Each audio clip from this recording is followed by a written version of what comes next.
Insanity. That's how one Queenstown employer is describing the visa application process for skilled workers. It follows a chef being denied entry to New Zealand despite more than 10 years' experience in world-renowned hotels. This according to a report in the Mountain Scene newspaper in Queenstown. Hospitality New Zealand CEO Julie White is with us this morning. Julie, good morning. Morena. Great to have you on the show. Can you tell us what this situation, if you're familiar with this case, what the situation is in Queenstown? We spoke to a business owner there last week who said it's pretty dire. Yeah, look, this is not uncommon across the whole country. Look, we have been advocating really strongly. We've spoken to the Minister directly and the policy people. The policy is out of step with the reality, is the simple way I can put it. You know, to be able to employ a chef, they actually have to have a level 4 qualification equivalent in New Zealand. That is only the ability to be able to do sauces. So these highly experienced chefs, such as Michelin star chefs, are not allowed in our country if they do not have this equivalent level 4.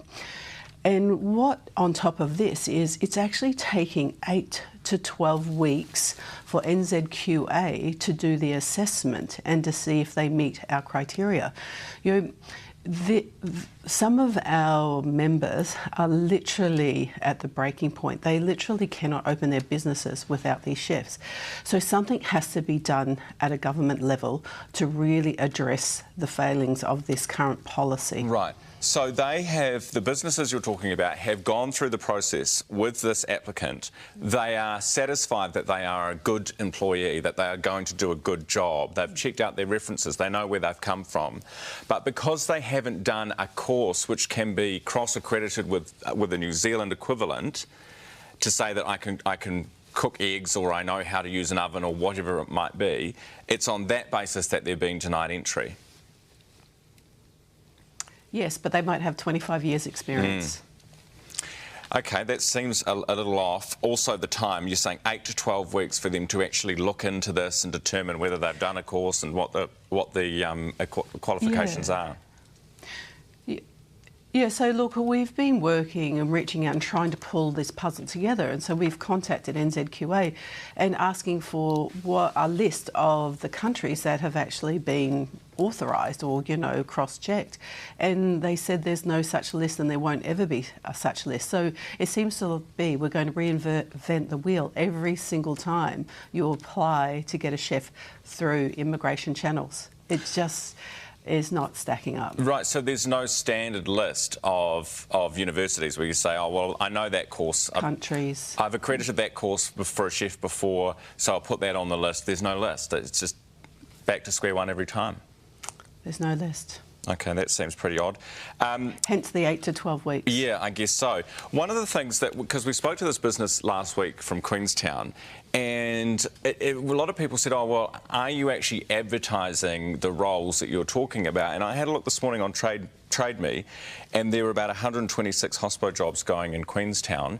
Are employers bothering to list their jobs on Seek and on Trade Me and pay the fee for that to happen when there are so few staff around? Look, there's other industry job boards like Go With Tourism. We have a perpetual recruitment drive going on. You know, it's not sure the last time you've been to Queenstown, but every time you walk past any hospitality venue, they will even have the posters outside their doors. Some members are continuously advertising with Trade Me and Seek, but this is adding up to thousands of dollars. You know, this is at a high cost. There's literally no New Zealanders available to fill these roles. Hence, that's why it's so important that we have the ability to access staff so we can actually operate. So, yeah, they are advertising. They're trying everything they can, but literally there's no locals here. We literally need access to international talent to come and help us. I coin a phrase, Ryan, it's a luxury to open these days. Isn't that terrible? And you're not wrong. I mean, we've heard from business owners. What about those people who say, Julie, well, you're not paying enough money, otherwise we'd have more Kiwis wanting to do these jobs, wanting to be chefs. You're not paying enough money and you're treating your workers poorly.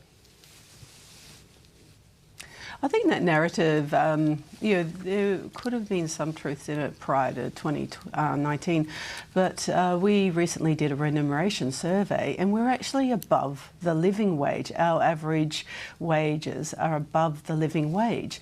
So, I would actually push back on that strongly. We're certainly paying, and we are actually, from Hospitality New Zealand point of view, we've done over 30,000 courses within our own membership across 15,000 employees.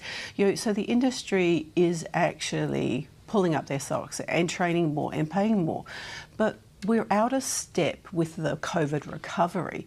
I sit on the tourism industry transformational plan, and it is going to take us time to actually recover, and that's why we actually need the right policy settings to enable us in, let's call it a transition period, to get there. So I push back really strongly that we are paying, we're paying above the living wage, and we're actually training more.